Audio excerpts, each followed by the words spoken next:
Hey y'all, it's Megan. If you are returning to my channel, welcome back, and if you're new, welcome aboard. So today I'm going to be doing another story time video, and this one is, only does this when I'm talking to y'all, I swear. Beanie, hi. Say hi.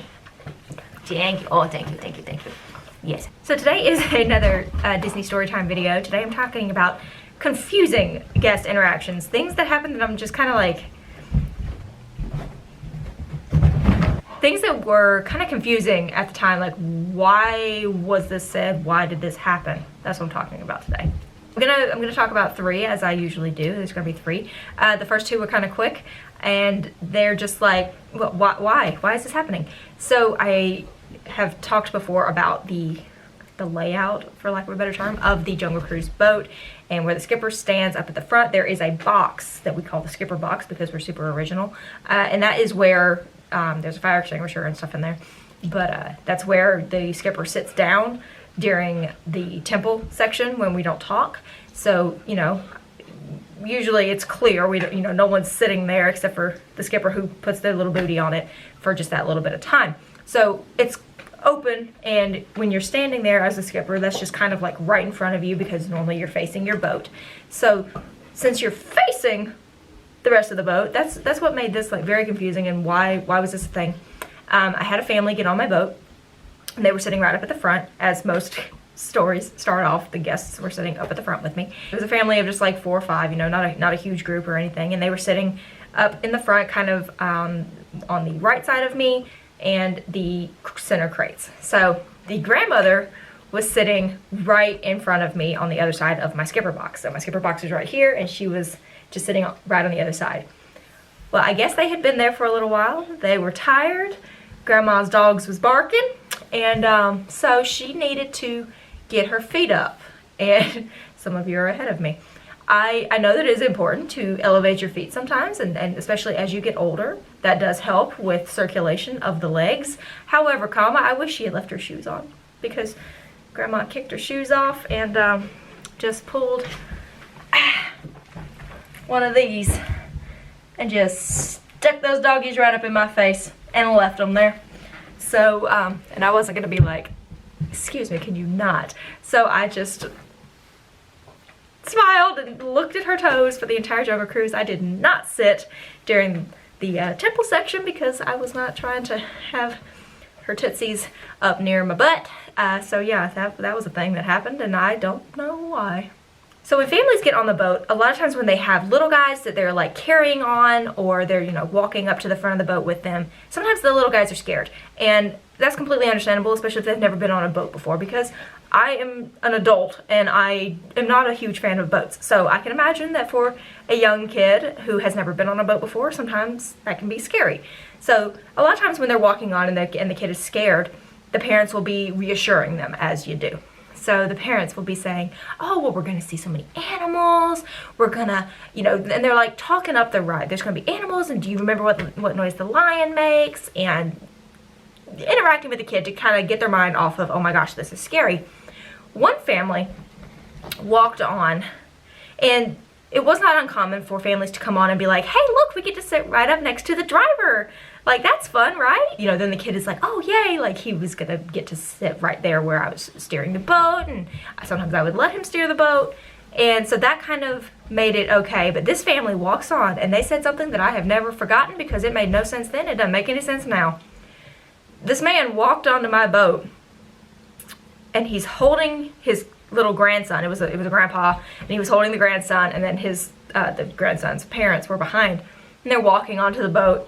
And he goes, hey, buddy, look, it's okay. There's nothing to be afraid of. Look, we have a lucky Irish redhead, so we're not going to crash. And I'm like, all right, I understand right now my hair is not red. My hair was not red at the time. It was brown. My name tag just said Meaghan, which I don't even think that's the Irish spelling of Meaghan. Correct me if I'm wrong. If you are from Ireland or Irish and Gaelic spellings, please do elaborate for me. I don't understand your logic, sir, but no, you're totally not going to crash. We're good.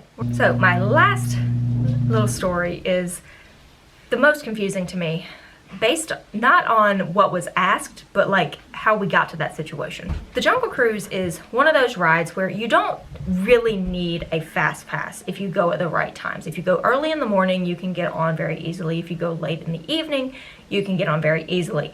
If you choose to go in the middle of the day, that's when the lines get really long. I'm not sure why. Don't go in the middle of the day. The Jungle Cruise is better in the morning or at night. So just like, don't go when the lines are super long in the afternoon, and you don't need to get a fast pass for it. You can save your fast passes for more adventurous e-ticket kind of attractions. So I always was like, no, don't worry about getting a fast pass for Jungle, like come back later. But for some reason people would like to use fast passes and or stand in the standby line in the middle of the afternoon. And I say and or because most people choose the or. This family did and. Let me explain what I mean. We had a family who walked up to the Jungle Cruise. They got a fast pass. The fast pass said to come back in an hour. To have a fast pass that says come back in an hour, that's already pretty good. But that wasn't good enough for them. So they looked at the wait time for the standby queue and they said, it says 75 minutes. What are the odds that it's actually 75 minutes? I doubt it. We'll probably get on before we even need this fast pass. So they got into the standby line. Okay, if that's what you want to do, cool. You've decided to use the standby line instead. You're not going to wait for the fast pass. You're just going to stand in line. I don't know why you would do that, but they did. So they are going on through the standby line, da-da-da-da-da. I am at group or merge. So that's the lovely position where standby and fast pass lines merge. And there's several switchbacks where the line kind of curves and runs back and forth of the standby line that kind of runs behind where the grouper position stands. So this family gets right up there near me and starts tapping on my shoulder, and I'm like, hey, yeah, what can I help you with? Well, I'm like trying to do math because you take a certain number of standby people and you have to let a certain number of fast pass people in. And this is like 3 in the afternoon, which is the absolute worst time to be interrupted as the grouper position. But this lady's like, hey, we got a fast pass, but we didn't want to wait for our fast pass time, so we just got in the standby line. Can we like get over there now? And I'm like, no, I can't like open up queue, and you're not allowed to tell them to just step over ropes or under ropes or anything. You can't tell them to do that. And I don't have time to like stop the fast pass line or stop the standby line, get everyone to move out of the way so that they can get up in there. And I'm like, I can't do anything for you. Plus, like, at this point, you are like 10 minutes from getting on, and it's not much different from where you would end up in the fast pass line at this point. So like, no, there's nothing I can do for you. She's like, but we waited in all this line. And I'm like, yeah. And she goes, okay. And like, she was actually pretty cool about it. Like, she just was like, okay, I understand. Because, I mean, the fast pass line was really long. I wasn't going to just like pick a random spot and be like, all right, y'all stop. Let me get this family out from over here. Let me open up some queue, get them over here, get y'all in line. By the time I did all of that, they would just be on the boat. So it's not like I was just being mean and saying like, no, you picked you've made your bed, now lie in it. No, I was just, it made more sense to keep everyone where they were and just keep everything flowing rather than to try to halt anything to get things switched up. It's just keep it moving. So that is it for my confusing guest interaction stories. Nothing too crazy, but just some things that like, why is this happening? What does that mean? So if you have worked at Disney World or in any position, as always, please do let me know some confusing interactions that you've had with guests, customers. If you have been one of those people who has had an awkward interaction because of something you said, let me know. Those are always fun to hear, so I will see you guys in my next video. Bye, y'all.